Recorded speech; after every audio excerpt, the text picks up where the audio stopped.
chez les particuliers aussi, les pelouses font pâle figure. Il faudra attendre quelques jours de pluie avant de bien mesurer l'étendue des dégâts. Cela dit, il y a une solution pour rendre rapidement de la couleur à votre jardin, un colorant à base d'algues. Le seul exploitant de Belgique de cette peinture pour gazon n'arrête pas le travail en ce moment. On voit cela avec Mélanie Joris. Et c'est formidable, hein. Moi qui pleurais d'avoir un gazon brûlé. Bruno Van Sintian découvre sa pelouse. Il y a 10 minutes encore, elle était complètement jaune. Son jardinier est passé par là avec son pulvérisateur. Bruno Van Sintian s'est laissé tenter par cette technique venue des États-Unis, même si au début, il était plutôt sceptique.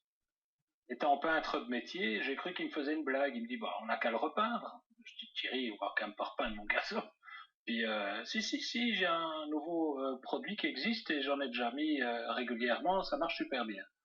Bon, ben, écoutez, pourquoi pas, on a essayé. Dans le pulvérisateur de Thierry Smith, 10 litres d'eau pour 1 litre de colorant. Vous voyez, je mets mon doigt dedans, il n'y a vraiment aucun souci. J'ai le doigt qui est vert, mais il n'y a aucun problème. Les traces de sécheresse disparaissent au fur et à mesure, mais peut-on encore profiter sans risque d'un jardin repeint ? On est sur un produit 100% naturel, donc c'est vrai que c'est un produit breveté, il est à base d'algues. L'algue permet en fait de rentrer dans la plante et de maintenir l'aspect physiologique de la plante. Donc ça a déjà prouvé dans plusieurs applications.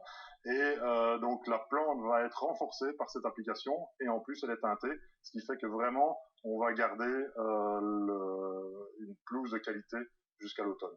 Et l'argument n'est pas seulement esthétique, en appliquant ce colorant, il faudrait ensuite moins arroser le gazon. Le but de ces applications-là est effectivement aussi de faire des économies d'eau, puisque la plupart des particuliers arrosent les pelouses afin de les maintenir, ce qui est finalement un peu inutile vu les quantités d'eau à utiliser. Tandis qu'ici, simplement le fait de la teinter, on va pouvoir maintenir notre pelouse et ne plus arroser le gazon, donc faire des économies d'eau. Pour cette mise au vert, comptez 75 centimes du mètre carré. La pelouse gardera sa couleur pendant 5 à 6 semaines. D'habitude, Thierry Smith reçoit une commande de ce type par mois, mais depuis début juillet, il colore un jardin par jour.